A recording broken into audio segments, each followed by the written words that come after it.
Rain lashed against the glass walls of Pinnacle Tower Financial as Ethan Davies pushed his cleaning trolley along the silent 38th floor. 3 years on the night shift had taught him to blend into the shadows, but tonight, a voice cut through the quiet. "You missed a spot." Charlotte Beaumont, senior director, gestured to a faint smudge on the glass. Minutes later, in a dim car park, Charlotte's keys slipped in her trembling hands. 3 hooded men stepped from behind a van. Keys, purse. Now, her breath caught. Then Ethan emerged from the service lift. "Leave her alone," he said, stepping into the light. A knife flashed. He lunged, grappling, holding them back until security swarmed in. Blood streaked his shirt, a deep gash in his shoulder. As paramedics lifted him into the ambulance, Charlotte stood frozen. The man she'd barely noticed for years had just risked his life for her. The next morning, sunlight spilled across the glass walls of Charlotte's Belgravia penthouse, but it did nothing to warm the chill in her chest. She sat at the marble breakfast bar, absently tracing the edge of the bandage on her palm, as Eleanor, her closest friend, poured rich, fragrant coffee into delicate china cups. The opulent stillness of the room felt almost unreal after the chaos of the night before. "I still can't believe it happened," Charlotte murmured, her voice tight as she accepted the cup. In our own building's car park, Eleanor, immaculate as ever in a tailored jacket, eased into the white leather armchair opposite. "Thank God you're safe. Have you called Daddy's security firm? We need to upgrade the building's protection immediately." Charlotte nodded, but her mind had already drifted to Ethan Davies. She had looked up his employee file that morning. 28 years old, working nights to support his grandmother and younger sister, spotless record, glowing reviews. A man from a world so far removed from hers, they might as well have lived on different planets. "You know," Eleanor continued, stirring sugar into her cup with the slow precision of someone used to having all the time in the world, "this is exactly why I only date men from our circle. At least we know they're safe, educated, financially secure. Speaking of which, didn't you have dinner with Arthur Kensington last week? The heir to Kensington Enterprises." Charlotte exhaled, the memory of that evening already fading like perfume in the air. Arthur had been exactly what her parents would call perfect. Handsome, wealthy, well-connected. Their conversation had been a polite checklist of market trends, mutual acquaintances, and private school anecdotes. Proper, predictable, completely forgettable. "He was fine," Charlotte offered carefully. Eleanor arched a brow. "Fine, Charlotte. He's one of London's most eligible bachelors. His family owns half of Surrey. Your children would never want for anything." And there it was, the problem. Every man her family approved of came with a pedigree, a portfolio, any unspoken agreement that marriage was a merger, not a meeting of hearts. Charlotte had been raised to believe love was a luxury, something that came after securing a future with the right match. Her phone buzzed, a message from her mother, proposing yet another carefully vetted introduction at the private members club that weekend. Without a second thought, Charlotte deleted it. "And you?" she asked, shifting the focus. "Still seeing that investment banker, Robert?" "Of course. He's taking me to the Royal Albert Hall tonight. His family's had season tickets for 3 generations. That's the kind of stability I want." Eleanor studied her for a moment, a glint of curiosity in her gaze. "You seem distracted. You're not still thinking about that cleaner, are you?" A flush crept up Charlotte's neck. "He saved my life, Eleanor, and that was very noble of him. I'm sure the building will give him a commendation, maybe even a small bonus. But gratitude shouldn't cloud your judgment about what's appropriate." The word appropriate hung between them, sharp and cold. Charlotte's entire life had been built on that word, appropriate. The right schools, the right job, the right friends, the right men. Yet last night had shaken something loose. She couldn't stop replaying the moment Ethan had stepped into danger for her, with nothing to gain and everything to lose. Her grandmother's antique ring caught the light as she turned her hand, the Beaumont family legacy gleaming against the fresh bandage on her palm. 4 generations of women had married well, lived comfortably, and never questioned whether there could be more than security and social standing. She remembered Ethan's hands, steady, strong, and unpretentious, guiding her to safety. In his eyes there had been no calculation, no hidden agenda, only concern for her well-being. Eleanor's voice echoed in her mind. Gratitude isn't love. Perhaps that was true. Perhaps crossing social boundaries was reckless. And yet, that image of him standing between her and danger refused to fade, stubborn as the memory of her own quickened heartbeat. That night, as Charlotte lay in her king-size bed surrounded by silk pillows, the city lights winking beyond the glass, she found herself imagining a life with someone who saw her as more than a status symbol, someone who would act out a principle, not profit. The thought followed her into uneasy dreams, lingering still when she woke. All day, meetings blurred together, her attention breaking at odd moments with flashes of the car park, the sharp echo of footsteps, the glint of a blade, Ethan's calm, unwavering voice telling her to get behind him. She told herself it was normal to dwell on the trauma, but deep down, she knew it wasn't fear she was remembering. It was the man who had faced it without hesitation. That evening, standing at her window, Charlotte looked out across the city. Somewhere, Ethan was pushing his trolley through silent corridors, invisible to those he served. She wondered if he ever looked toward these same lights and thought of her. 3 days later, Charlotte did something she would once have called unthinkable. She walked into St. Jude's General Hospital carrying a fruit basket and a handwritten get-well card. She told herself it was courtesy, a polite gesture toward the man who had been injured protecting her. Yet as her designer heels clicked along the linoleum corridor, she felt out of place. The scent of antiseptic sharp in the air. Ethan's bed was in the general ward, far from the private suites her family used. She paused in the doorway, watching him read a worn paperback, sunlight spilling across his bandaged shoulder. Without the shadows of night or the barrier of his cleaning trolley, she noticed how striking he was. "Ms. Beaumont," he looked up in surprise, closing the book. "I didn't expect you." Charlotte stepped inside, suddenly self-conscious. "I wanted to thank you properly and see how you're recovering." "That's kind of you, but unnecessary," he said, shifting to sit up, then wincing. "Please, don't strain yourself," Charlotte said quickly, setting the basket on the table beside him. "The doctors say you'll make a full recovery." "Yes, ma'am. I'll be back to work next week." He studied her face, catching a flicker of genuine concern in her green eyes. "How are you?" That was a frightening night. The question caught her off guard.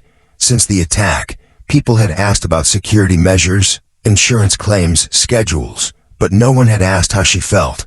"I've been better," she admitted softly. "I keep thinking about what might have happened if you hadn't been there." Ethan's voice was quiet, almost reluctant. Anyone would have done the same. "No," she replied firmly. "They wouldn't have, and we both know it." Silence settled, heavy with unspoken truths about courage, class, and a reality that most people would have walked away. Charlotte's gaze drifted to the sparse room. A few cards, a photo of an elderly woman and a teenage girl, and a small stack of library books by the bed. "You're a reader," she said, her voice softening as she took in the well-worn spines. Titles range from classic literature to modern philosophy. Ethan glanced at them, a faint flush in his cheeks. "I never got to go to university, but I've always loved learning. The library's free, and I get plenty of quiet time on night shifts." Charlotte reached for the book he'd been holding, Meditations by Marcus Aurelius. She'd studied it at Cambridge, yet somehow it seemed to carry more weight in his calloused hands than it ever had in her lecture halls. "Very little is needed to make a happy life," she quoted. "It's all within yourself, in your way of thinking." His eyes lit in surprise. "You know Marcus Aurelius?" "Philosophy minor," she admitted. though I'm not sure I truly understood him until she gestured vaguely. Hospital walls, the attack, the strange twist of fate that had brought them together. Ethan's tone was thoughtful. He wrote about finding peace, no matter the circumstances, about how money, status, other people's opinions can't touch who you really are. Charlotte held his gaze, struck by the quiet depth in his words. Here was a man who scrubbed floors at night, yet spoke of philosophy with more sincerity than most of her former classmates ever had. A crack formed in her long-held assumptions, letting in an unfamiliar light. "I should let you rest," she said at last, aware of how long she'd lingered. "I just wanted to make sure you were all right. Ms. Beaumont," Ethan called as she reached the door. "Thank you for coming for the basket. You didn't have to." She turned back, meeting his eyes. "Yes, I did. And it's Charlotte, please." As she walked toward the car park, a disorienting sensation settled over her. She'd expected to find a simple working man, perhaps grateful for her charity. Instead, she met someone who challenged everything she thought she knew about value, intelligence, and the kind of strength that mattered. Her phone buzzed with a text from her mother, already pulling her back toward her old world. Charlotte stared at the message, her fingers hovering over the screen. It was another invitation to meet a suitable young man at the private members club that weekend, her mother's way of keeping her firmly within the boundaries of their world.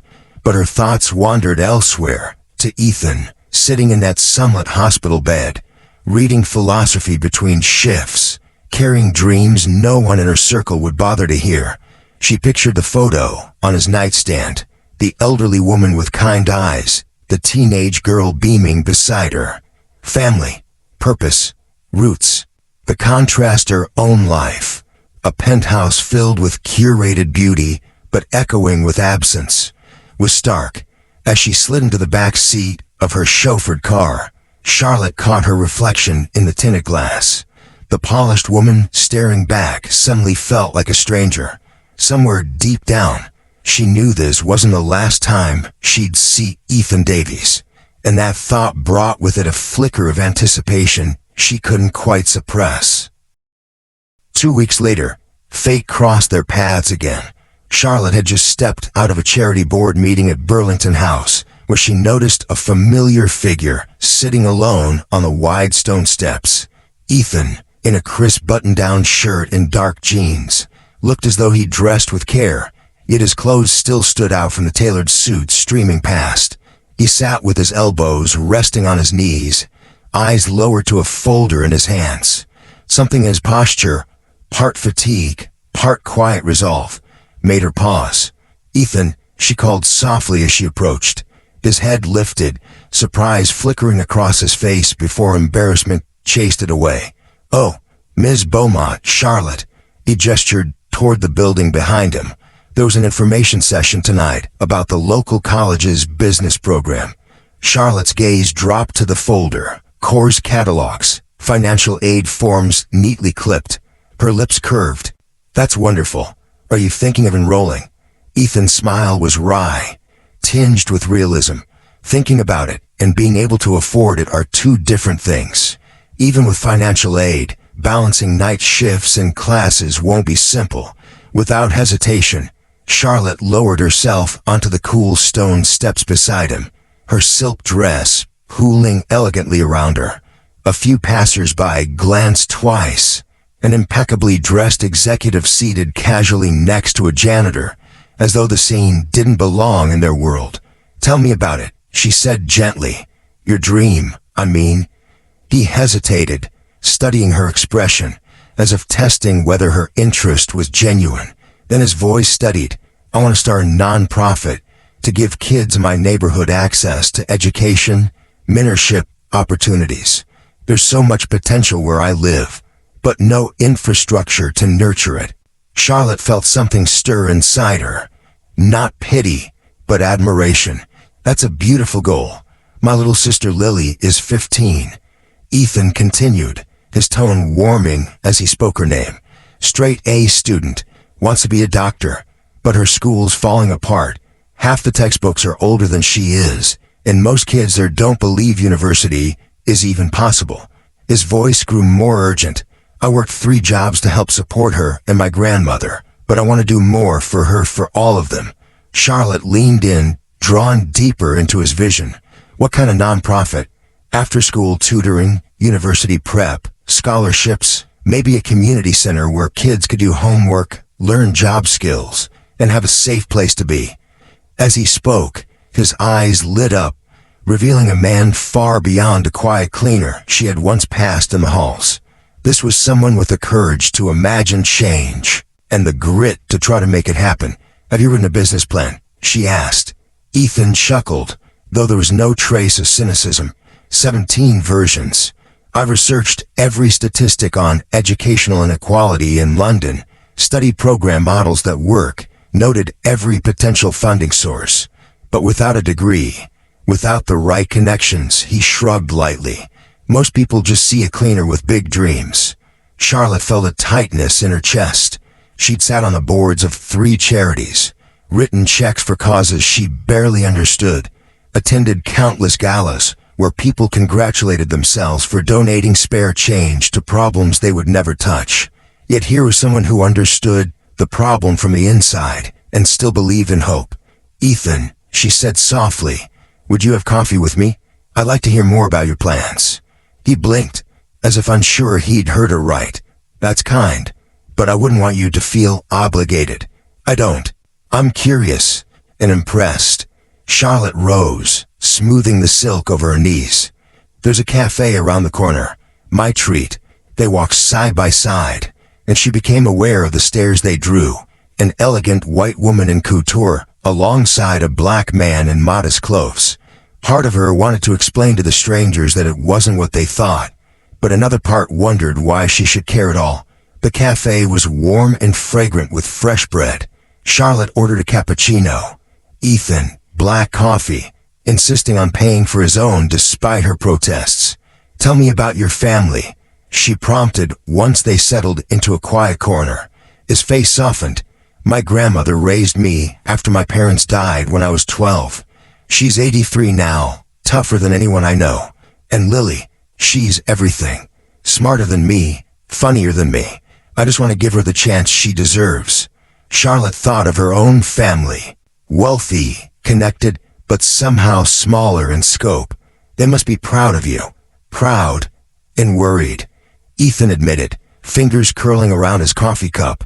"Grandma thinks I'm taking on too much, trying to save everyone. She wants me to focus on providing for our family first."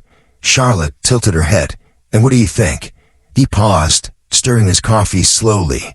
"I think if everyone only looked out for their own, nothing would ever change. Someone has to take the risks. Someone has to reach across divides." His eyes met hers. "Like you did, coming to the hospital, like you're doing now. Sitting here with someone your friends probably wouldn't approve of." Heat rose in her cheeks. "Maybe my friends don't know me as well as they think they do."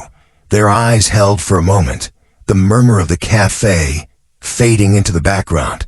For the first time in years, Charlotte felt the spark of a conversation that might actually change her. Here was a man who saw the world not as it was, but as it could be. A man who chose courage over comfort, service over self-interest. When they finally stepped back out into the evening air, Charlotte found herself reluctant to let the moment end.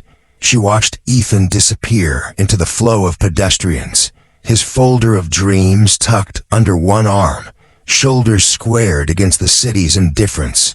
For the next 3 days, she told herself it had been simple courtesy, nothing more. A human being showing interest in another story. But late at night, when her penthouse was too quiet, she kept replaying his words, the fire in his voice, when he spoke about helping kids in his neighborhood. No matter how tightly she tried to refocus on work, that image returned unbidden. It wasn't just admiration. It was the unsettling realization that she wanted to see where his dream, and perhaps their connection, might lead. By Friday evening, Charlotte's phone lit up with her mother's name. Weekly check-ins were a ritual, but tonight her mother's tone carried that crisp edge Charlotte had learned to brace for. "Darling," Caroline Beaumont began, Eleanor mentioned you've been visiting that cleaner who helped you. Charlotte straightened in her office chair. He's not a cleaner, Mother. His name is Ethan. Of course, dear, Caroline replied smoothly, and I'm sure he appreciated your kindness. Very charitable of you. Now about this weekend. The Kensingtons are hosting a dinner, and Arthur specifically asked if you'd be there. Outside her window, the city glowed in 1,000 scattered lights, each one a life with its own dreams. Charlotte's grip tightened on the phone. I'm not sure I'm available. A pause, just long enough to register as disapproval. Charlotte, this is Arthur Kensington. Do you know how many women would kill for his attention?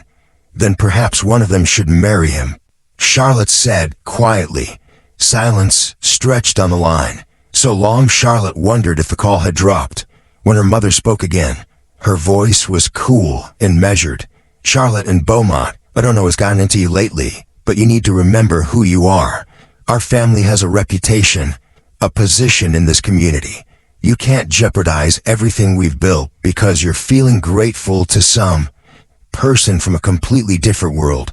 Charlotte's breath caught, the edge in her mother's words cutting sharper than intended. I know you have a good heart, Caroline continued, but charity has its place, and that place is not in your personal life. You need to think about your future, the kind of man who can give you the life you deserve.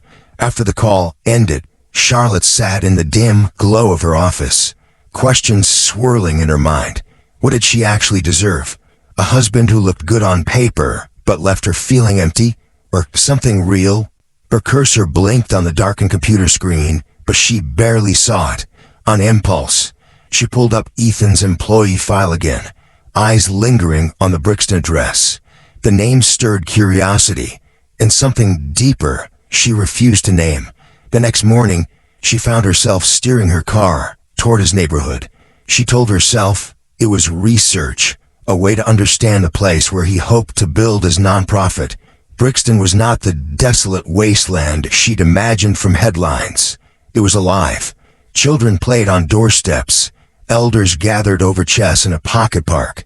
Teenagers walked with books under their arms. Yet the signs of neglect were undeniable. Abandoned buildings, barred school windows, the quiet resilience of a community left behind. Charlotte drove home, unsettled.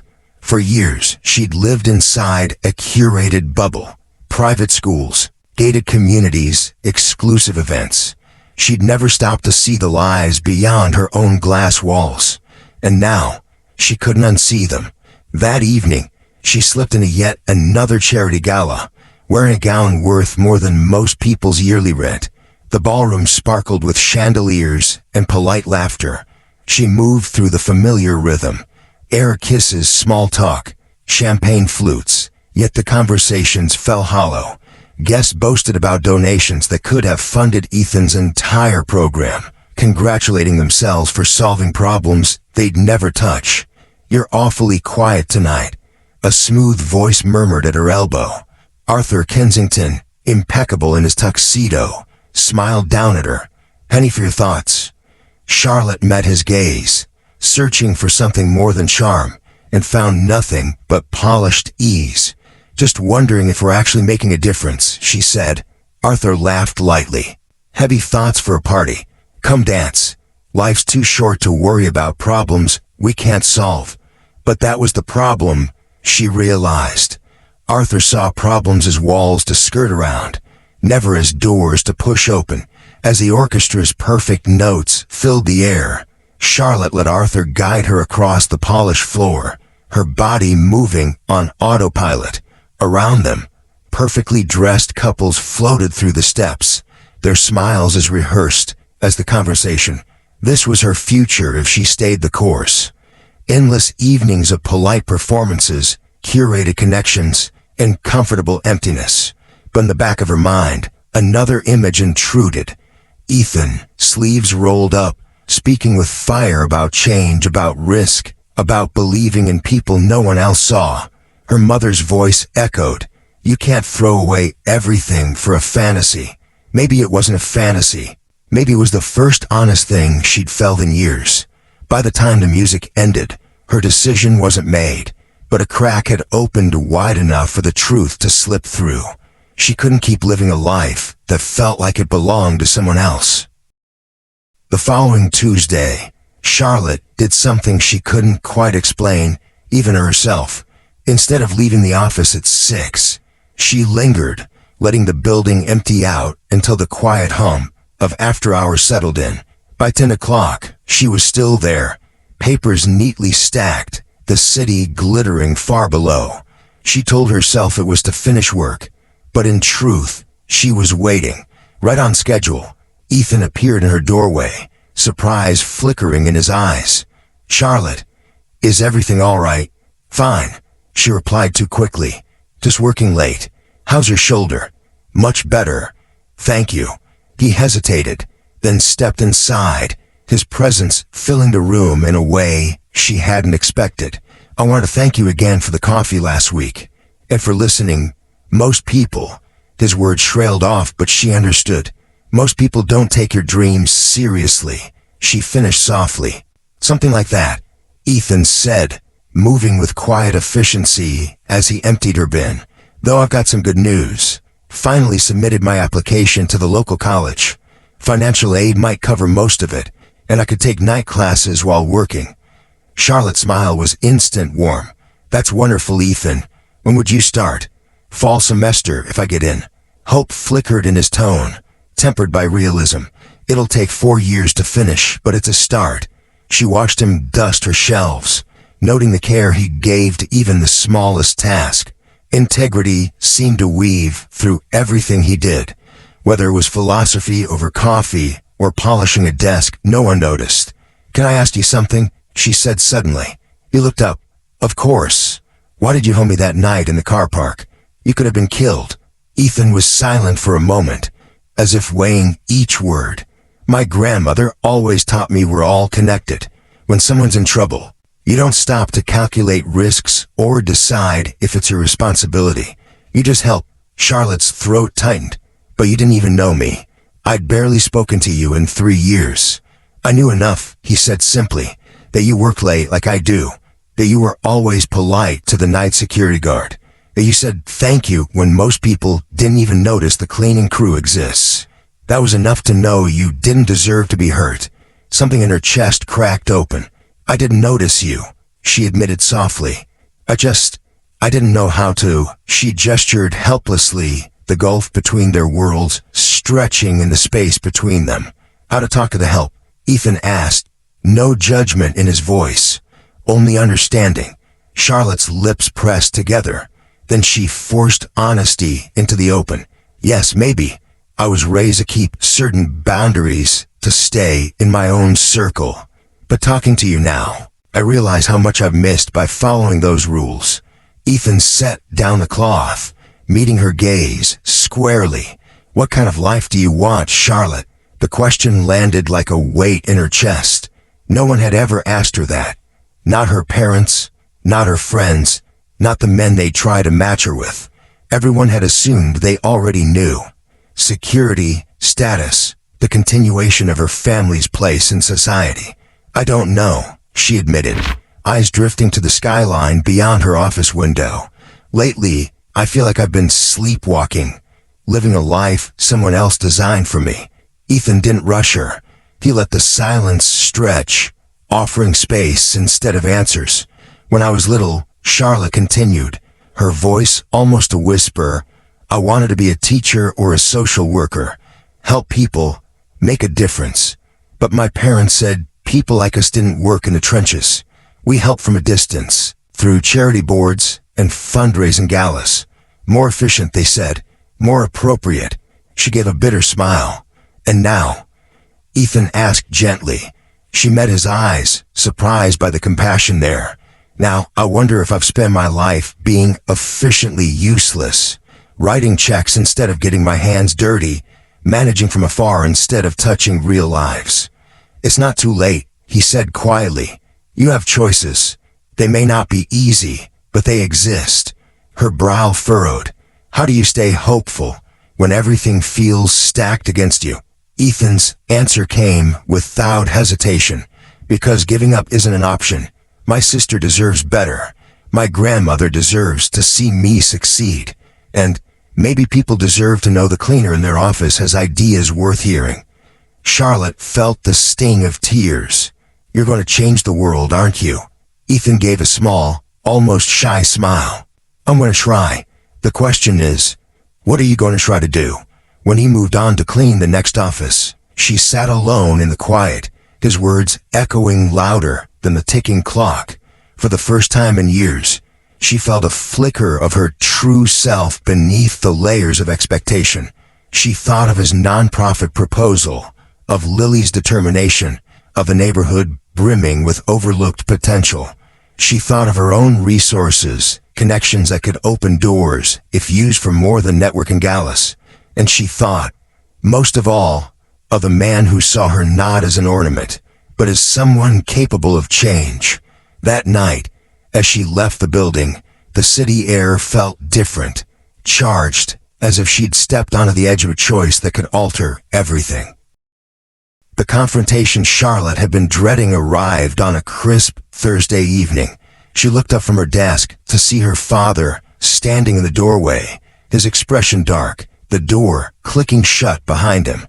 Charles Beaumont never made unannounced visits, not to anyone, least of all his daughter. "We need to talk," he said, settling into the chair across from her, his silver hair and tailored suit radiating the authority of a man used to being obeyed. Charlotte saved her work, forcing calm into her voice. "Hello, Father. This is unexpected. Is it?" His gaze was sharp. "I've been hearing disturbing rumors about my daughter keeping company with inappropriate acquaintances." She felt the weight of her mother's phrasing in his tone. "If you have something to say, please say it directly." He obliged. "Eleanor Morrison tells me you've been seen around the city with a black cleaner. Coffee, hospital visits, sitting together on public steps like..." His words trailed, but the implication was clear. "Like someone who doesn't understand her position in society." Charles finished, the last word landing with calculated precision. The words hit Charlotte like a cold slap, not because they held truth, but because they revealed exactly how her world viewed Ethan. "His name is Ethan Davies," she said evenly, "and he's a good man who saved my life. Gratitude has its limits." Charles countered, his tone clipped. "You're embarrassing yourself, and worse, you're embarrassing this family." Charlotte rose from her chair, putting the desk between them. How exactly is talking to another human being an embarrassment? "Don't be naive," he said sharply. "You know how it looks. A Beaumont woman seen, cavorting with someone so far beneath your station that people will assume desperation or a breakdown. Is that what you want? To be whispered about at the club? To have your judgment questioned in professional circles?" Charlotte's mind flashed to Ethan reading meditations in his hospital bed, to the fire in his eyes when he spoke of helping kids escape poverty. "Maybe my judgment should be questioned," she said quietly. "Maybe all of ours should." "Charlotte," Charles warned, his voice slipping into the tone he'd used when she was 8 and testing limits. "I built everything I have by making careful choices, forging strategic relationships, and understanding how the world works. I won't watch you throw it all away for some misguided romantic notion." Romantic notion? Her voice sharpened, as though we're calling basic human decency now. "We're calling it what it is, a dangerous infatuation that will destroy your reputation and accomplish nothing. These relationships don't work. The differences are too vast, the cultural gaps too wide. You'll both end up hurt." For a moment, Charlotte heard the truth in his warning, but another voice in her head asked, what if he's wrong? What if connection and character matter more than social position? She asked, her voice low but steady. For a heartbeat, Charles's expression softened, revealing the father who once read her bedtime stories. "Sweetheart, I know you won't believe that, but I've lived long enough to see what happens when people cross these lines. Someone always gets hurt, and it's usually the one with less power, less protection. So we just accept it." Charlotte pressed. "Accept that inequality is permanent, that good people deserve less because of where they were born." "I'm talking about your life," Charles replied firmly. about protecting what our family has built. The Kensington boy is interested in you. His family has been close to ours for 3 generations. You could have a life of comfort, respect, security. Why risk it for uncertainty? Charlotte thought of Arthur's polite emptiness, then of Ethan's fierce hope, and for the first time, she realized which one scared her more. What if I don't love Arthur Kensington? She asked. Charles's eyebrows lifted, a faint trace of disbelief in his eyes. Love, Charlotte. Love grows between compatible people who build a life together. It's not some thunderbolt from the sky. Your mother and I. She cut in silently with her thoughts, remembering the polite, passionless partnership her parents called a marriage. They maintain status, not joy. I need time to think, she said finally. Of course, Charles replied, though his tone made it sound more like a warning. But in this, before it goes further, for everyone's sake, including his, that young man doesn't deserve to be dragged into something that can only end badly. When he left, the office felt too large, the quiet too heavy. From a hallway came the muffled sound of Ethan's voice directing his team, a warm steadiness that made her chest ache. Her phone buzzed. Her mother again, summoning her to dinner with the Kensingtons. Charlotte stared at the message, feeling the weight of 3 generations pressing down on her. Practical choices, proper alliances, women who had traded dreams for stability, convinced it was the only path. Yet she also thought of Martha Davies, Ethan's grandmother, who had raised him to believe people were connected, that helping others was worth any risk. 2 philosophies, 2 visions of love, colliding inside her. That night, sleep wouldn't come. At 2 a.m., she wandered the empty corridors of the building, her heels echoing off glass and marble, until she found the faint glow of a lamp in the 35th floor break room. Ethan was there, bent over textbooks, a pencil in his hand, the quiet hum of concentration around him. He looked up, surprise flickering in his dark eyes. Charlotte, what are you doing here? She hesitated in the doorway. Couldn't sleep. I don't want to interrupt. It's fine, he said, gesturing to the chair opposite. Just studying for my entrance exam. She crossed the room and sat down, noticing the careful space he left between them. The easy camaraderie they'd once shared felt different tonight. Waited, as though they both sensed the storm gathering around them. Ethan, I need to ask you something, and I need you to be honest. His expression shifted to attentive seriousness. All right. She hesitated, then forced the words out. What do you think about us? About this friendship? The word felt too small, but anything else would have been too much. He was quiet for a long moment, fingers tracing the edge of his textbook. I think you're one of the most remarkable people I've ever met. I think our conversations have meant more to me than you probably realize. And he exhaled slowly. I think we both know it's complicated. Charlotte's throat tightened. Complicated how? We live in different worlds, he said gently, and those worlds have rules. You have family expectations, a reputation to maintain. Ethan continued. I have responsibilities to my grandmother, my sister, my community. If we get involved, it could hurt both of us. Charlotte felt the question catch in her chest. So you think we should stop seeing each other? He shook his head slightly. I think I care about you too much to let you make a choice you might regret. His gaze flickered, something unspoken behind it. Your father came to see me tonight. Charlotte's blood ran cold. He what? Polite, respectful, but clear. He appreciates what I did for you, and said continued contact between us would be problematic. Ethan's jaw tightened. He offered me money, enough to start over somewhere far away. Charlotte's stomach turned. Oh God. Ethan, I'm so sorry. I had no idea.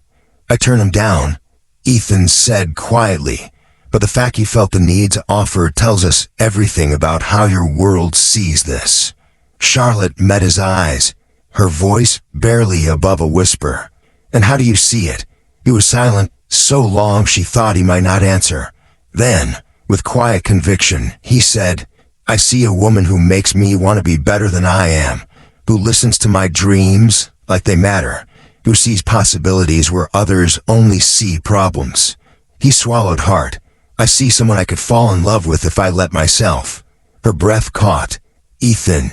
But I also see all the reasons it would be unfair to you. He continued, steady but pained. You have opportunities I'll never have. A future that shouldn't be limited by my circumstances. You deserve someone who can give you the life you were raised for. What if I don't want that life? She asked. Then figure out what you do want, he said gently, without worrying about me, or feeling obligated because I saved you. Ethan reached across the table, his hand warm and steady over hers. Whatever you decide, make sure it's your choice. Not your father's, not your mother's, not even mine. Charlotte looked down at their joined hands, her pale fingers entwined with his darker ones, the contrast striking and oddly beautiful. What if I choose you? She asked. His grip tightened, but his voice stayed calm. Then you need to be sure, because once you cross that line, there's no going back. Your family will never forgive you. Your friends will turn away. The life you've known will be gone. And what would I get in return? Ethan's smile was faint, bittersweet. A man who'll spend every day trying to be worthy of your love. A partner who sees the world as it could be, not just as it is. A chance to build something real instead of maintaining something inherited. Charlotte's eyes burned. I am scared, Ethan. I know, he murmured. So am I. The next evening, the Beaumont estate gleamed beneath a wash of golden light, every window glowing against the crisp night. Inside, the Georgian mansion was a portrait of old money elegance, crystal chandeliers, polished mahogany, and a low murmur of voices that spoke the language of influence. Charlotte moved through the drawing room with a practiced grace that felt more like armor. Arthur Kensington arrived, looking immaculate, flowers for her mother in one hand and an easy smile for everyone else. Dinner was a 7-course performance, each dish matched with a vintage wine, each conversation meticulously polite. Arthur spoke of business acquisitions and expansion plans, his voice smooth but absent of urgency, as though the world beyond their table was irrelevant. Charlotte's parents beamed with quiet satisfaction, their eyes already sketching the announcement of an engagement. Charlotte's been working too hard, her mother said over dessert. She needs someone to remind her there's life outside the office. Arthur's smile widened. I'd be happy to provide that reminder. Perhaps a long weekend in the Cotswolds. Arthur continued smoothly. My family has an estate there, perfect for relaxation. That sounds lovely, Charlotte heard herself say, though the words felt heavy on her tongue. After dinner, he suggested a walk in the garden. The air outside was cool, scented faintly with roses from her mother's prize-winning beds. Arthur spoke as they strolled the terrace, outlining a future together with the same efficiency one might use for a merger proposal. We want the same things: stability, success, a respected place in society. And of course, our families are a perfect match. Charlotte stopped, turning to face him. Arthur, what would you change about the world? His brows knit. Change? Yes. What problems keep you awake at night? He laughed lightly. Charlotte, that's what we pay taxes for. We support charities, but most social issues are too complex for individuals to solve. Better to focus on what we can control. Something inside Charlotte sagged. This was the man her family wanted her to marry. Someone who measured success in profits and acquisitions, who viewed the world's problems as someone else's responsibility. I've been thinking of making changes, she said quietly, getting more involved in direct service, working with underserved communities. Arthur's smile didn't falter, but it cooled. That's admirable. Though after we're married, I'd hope your priorities would shift. My mother never worked outside charitable boards. She believed her real job was supporting my father and raising us properly. The words landed like a slap, and suddenly Charlotte could see decades of her life laid out before her. Luncheons and fundraisers, raising children to perpetuate the same insulated cycle, never once touching the reality she'd glimpsed with Ethan. She stopped walking. "Excuse me," she murmured. "I need some air." Without waiting for a response, she moved deeper into the garden, away from the lights and polite conversation, her pulse quickening with each step. At the far end of the garden, the noise from the house faded, replaced by the whisper of leaves in the night breeze. Charlotte pulled out her phone before she could second-guess herself. Her fingers hovered for only a moment before pressing Ethan's name. He answered on the second ring, his voice warm with concern. "Charlotte, is everything okay?" She let out a shaky laugh that edged into a sob. "I'm at a dinner party, meeting the man my parents wanted to marry, and I feel like I'm drowning, like I'm about to disappear into a life that isn't mine." There was a pause, and when he spoke again, his voice carried a quiet resolve. "Where are you?" "My parents' house in the garden," she whispered, glancing back toward the mansion. In the doorway, Arthur's silhouette lingered, searching for her. "I'll be right there," Ethan said. "Ethan, no, you can't come here. If my family sees you, then they'll see someone who refuses to let you face this alone." The line went dead. Charlotte stood frozen, phone still in hand, torn between fear and an inexplicable surge of hope. 20 minutes later, footsteps crunched on the gravel path. Ethan emerged from the shadows, still in his work clothes, his posture steady, eyes locked on hers. "You came," she breathed. "You called," he replied simply. Before she could speak again, her father's voice sliced through the night. "Charlotte, what is the meaning of this?" Charles Beaumont strode toward them, her mother and the Kensingtons close behind, their expressions a blend of shock and barely concealed disdain. Arthur's confusion turned to cold comprehension. "This is the cleaner," Mrs. Kensington murmured to Charlotte's mother, her voice carrying in the still air. Caroline's cheeks flushed with embarrassment, but her eyes pleaded with Charlotte to retreat. "Charlotte," her mother urged in a low, urgent voice, "come inside. We'll discuss this privately." Charlotte straightened her spine. "No, we'll discuss it here now, because I'm tired of pretending that good people are less valuable just because they work with their hands instead of moving numbers around on paper." Arthur stepped forward, his face flushing. "I don't know what game this is. It's not a game," Charlotte cut in, her tone steel. "It's my life, and I'm choosing to live it with someone who sees me as more than a trophy or a business opportunity." Silence fell like a weight over the manicure garden. Her father's voice broke it, deadly quiet. "If you walk away with him, you are no longer my daughter, no longer part of this family. Is that what you want?" Charlotte looked at Ethan. In his eyes, she saw love, yes, but also the pain of knowing what she stood to lose. She thought of a life behind her, her trust fund, her position, the endless safety of privilege. Then she thought of Ethan's dreams, of Lily's bright future, of Martha's belief that helping others was worth any risk. The answer came without hesitation. "Yes," she said quietly. "That's exactly what I want." She slipped her hand into Ethan's, feeling his fingers tighten around hers, grounding her in the choice. Together, they turned and walked away from the Beaumont estate, leaving the glow of chandeliers and murmured disapproval behind. The streets felt cooler, freer, as they headed toward the small flat Ethan shared with his grandmother and sister.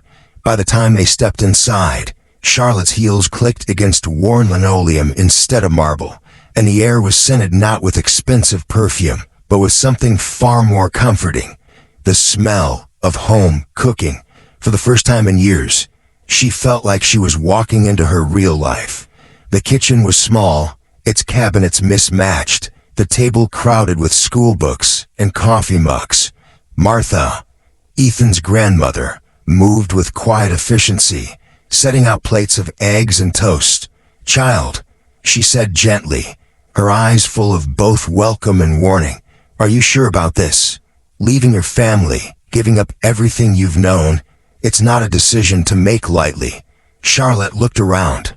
The photos on the fridge, Ethan at his high school graduation, Lily holding a science fair trophy, proof of a family bound by love and perseverance. "Mrs. Davies," she said softly, I've spent my whole life surrounded by beautiful things and empty relationships. I'd rather have this, real love, real purpose, than all the mansions in London. Lily looked up from her homework, her eyes bright. Are you really going to help Ethan start his nonprofit? Because I've got a whole list of ideas. Charlotte smiled, feeling something inside her click into place. I'd love to hear them. Ethan came home from his day job at the warehouse, looking tired but breaking into a smile when he saw Charlotte still there, cross-legged on the floor, helping Lily with calculus. Martha caught him in the hallway, her voice low but firm. She's given up everything for you, Ethan. You'd better be sure you're worth it. He exhaled slowly. I'm not sure I am, Grandma, but I'm going to spend every day trying to be. That evening, Charlotte's phone buzzed relentlessly.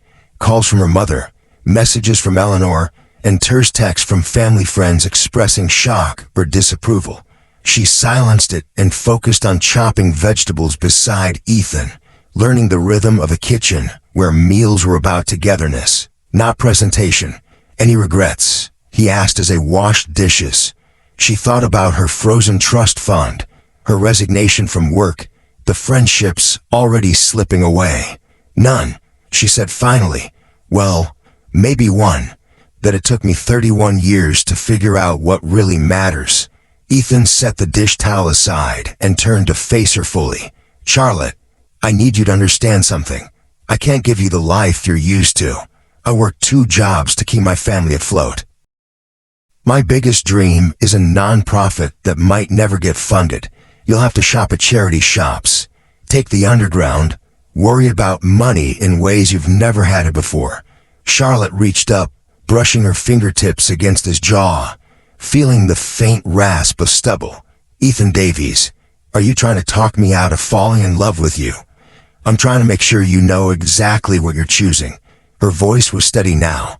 I'm choosing a man who risks his life for strangers, who reads philosophy between shifts, who dreams of lifting up an entire community. I'm choosing someone who sees the best in people, not their bank accounts. He pulled her into his arms, holding her like he never wanted to let go.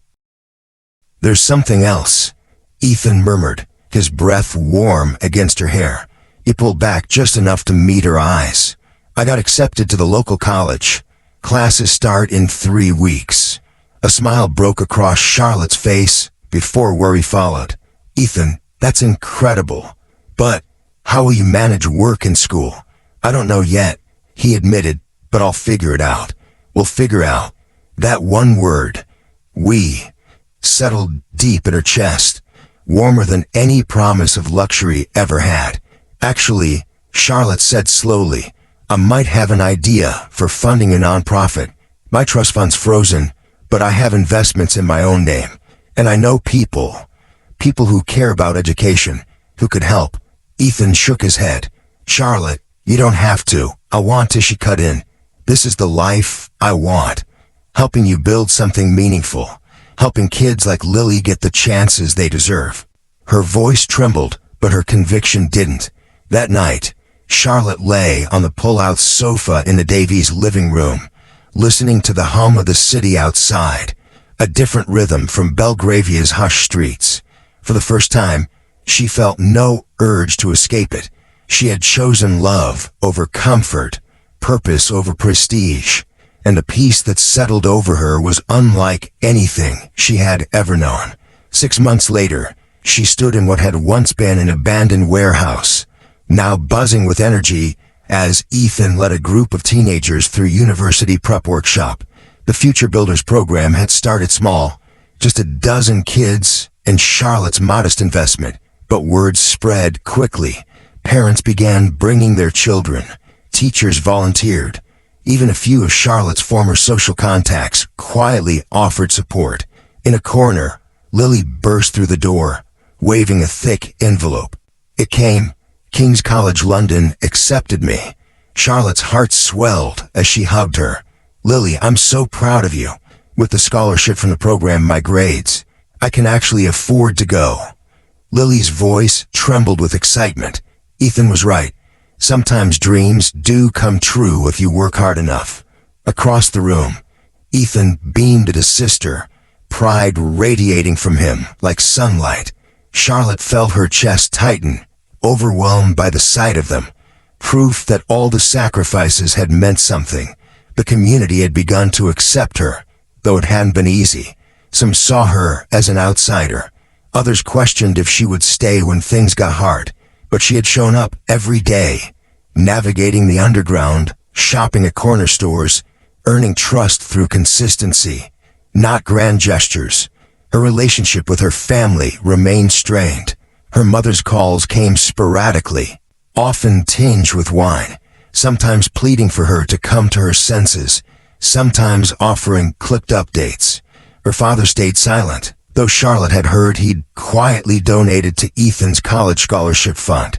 Most of her old friends had drifted away, unable or unwilling to understand her choices. But a few had surprised her, like Eleanor, who one day appeared at the community center, awkward but determined. "I keep thinking about what you said," she admitted, "about finding real purpose. My life feels empty sometimes." Now Eleanor volunteered twice a week, teaching CV writing to job seekers, and Charlotte could see her slowly coming alive. Even Arthur Kensington had shown up, months after that fateful dinner. "I owe you an apology," he'd said, looking genuinely uncomfortable. "I was angry and embarrassed that night, but seeing you walk away from everything, it made me question what I was really offering you." He'd gone on to donate generously and occasionally stopped by to give legal or business advice. Charlotte accepted his help with cautious gratitude, knowing change came in many forms, and sometimes from the most unlikely people. The center's success soon drew media attention, culminating in a London Life magazine feature titled "Love Across the Divide: How One Couple is Building Bridges." The article was mostly positive, though Charlotte cringed at the wealthy white savior angle. "We need to be careful about that narrative," Ethan had told her. "This isn't about you rescuing anyone. It's about all of us working together." She nodded, grateful for his honesty. Learning to be an ally rather than a leader had been one of her biggest and most humbling lessons. Now, as she watched him work with the teenagers, Charlotte felt a deep satisfaction she had never known in her corporate career. These kids are getting into universities, landing internships, imagining futures that once seemed impossible. The ripple effect was real, spreading through families, weaving hope back into a community that had long been told to expect less. It wasn't just Ethan's dream anymore. It was theirs. When Ethan finished his workshop, he crossed the room to where Charlotte was sorting university applications. "Lily told you her good news?" he asked, slipping an arm around her waist. "King's College, pre-med," Charlotte confirmed, leaning into him. "Your grandmother must be over the moon." She cried for 20 minutes. He laughed, then started planning Lily's medical school graduation party, 10 years early. Charlotte turned to study his face. The past 6 months had etched faint lines at the corners of his eyes, a mix of exhaustion and hard-won peace. "Any regrets?" she asked, echoing his question from months ago. He pretended to think. "Well, dating a former rich girl has its challenges. You fold fitted sheets like you're performing surgery, and you refuse to buy generic cereal." She laughed, swatting his chest. "I've made other adjustments." His expression softened. "When I see you with these kids, fighting for their futures, I fall in love with you all over again, even though I gave up my trust fund for you," she teased. Ethan's smile was warm, almost reverent. "Especially because you gave it up, though I still think you were crazy to do it." Charlotte leaned in and kissed him, tasting the future in that brief, certain moment. "I wasn't crazy. I was finally sane." As evening settled over Brixton, they locked up the center and walked hand in hand toward the bus stop. Around them, the neighborhood pulsed with life. Kids playing on doorsteps, families gathering for dinner, teenagers heading home from after-school jobs. Charlotte had traded her Mercedes for a bus pass, her penthouse for a one-bedroom flat, her designer wardrobe for high street finds. But in return, she'd gained something infinitely more valuable, a life of meaning, a love built on shared values, and a certainty that she was exactly where she belonged. The bus arrived, its doors hissing open, carrying them forward together. 1 year after walking away from the Beaumont estate, Charlotte stood in the community garden behind the Future Builders Center, her hands deep in the soil beside a group of laughing children. The air smelled of sun-warmed tomatoes and fresh herbs, the raised beds overflowing with green. "The tomatoes are finally coming in," said Mrs. Jenkins, one of the neighborhood grandmothers who had one-sided Charlotte with suspicion, but now treated her like family. "You picked a good spot for this garden, child." Charlotte smiled, brushing dirt from her fingers. Once, she had worried about chipping a manicure. Now, the earth under her nails felt like proof that she belonged here. At the gate, Ethan appeared still in his business casual clothes from his new role as program coordinator for the borough's youth development initiative. His degree had opened doors, but it was his lived experience that made him indispensable, able to bridge the gap between policy and the people it served. "How was the city council meeting?" Charlotte asked, wiping her hands on a towel as Ethan walked over. His grin was wide, triumphant. "They approved funding for 3 more community centers based on our model, and the mayor wants to meet with us next week to talk about expanding citywide." Pride swelled in her chest, not just for his achievement, but for what they had built together. The Future Builders program now served over 200 families, helped 47 teenagers into university, and was being studied as a model for community-driven change across the country. "There's something else," Ethan said, his tone shifting to nervous. "Can we talk privately?" She followed him to a quiet bench nestled between tall sunflowers, the one they'd placed in memory of Martha, his grandmother. Martha had passed away peacefully 3 months earlier, having lived long enough to see Lily start pre-med and to welcome Charlotte fully into the family with open arms. Ethan stood in front of the bench for a moment, almost as if gathering courage. "A year ago, you gave up everything you'd ever known to build a life with me. You trusted me with your heart, your future, your dreams." He reached into his pocket and pulled out a small box. Inside was a sapphire ring, its deep blue surrounded by delicate stones. "This was my grandmother's engagement ring," he said softly. "She wanted you to have it. She said you'd earned your place in this family through love and service." Charlotte's breath caught, tears stinging her eyes. Ethan dropped to one knee. "Charlotte Beaumont, will you marry me? Will you keep building this beautiful, messy, perfect life with me?" Her answer came without hesitation. "Yes, absolutely yes." As he slid the ring onto her finger, a cheer erupted from the children in the garden, drawing neighbors over until they were surrounded by the people who had become their chosen family. Lily pushed through the crowd first, throwing her arms around them. "I get a sister," she laughed, and Charlotte hugged her back, overwhelmed by the simple joy of belonging. As the celebration swirled around them, she and Ethan found a moment of quiet, side by side on the bench. She thought of a night in the car park, of the blade flashing under fluorescent light, of the man who had stepped forward without hesitation. "What are you thinking about?" he asked, his thumb brushing over her hand. "How sometimes the best things in life come from the worst moments," she said. "If I hadn't been attacked that night, if you hadn't been brave enough to help a stranger, we might never have found each other." He tilted his head. "Do you think we would have, eventually?" Charlotte considered it, then shook her head gently. "I might have stayed blind to you forever. And now?" Ethan prompted softly. Charlotte looked around at the garden they'd planted together, at the children darting between rows of vegetables, at the neighbors chatting like family. "Now I can't imagine any other life but this one." The sun was setting, painting the London skyline in pinks and golds.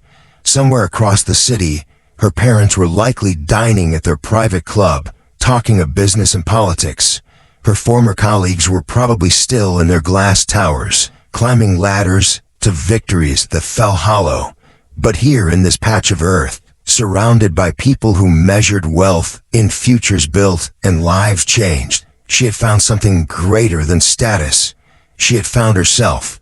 Ethan pulled her close as she rested her head against his shoulder, feeling the steady rhythm of his heartbeat.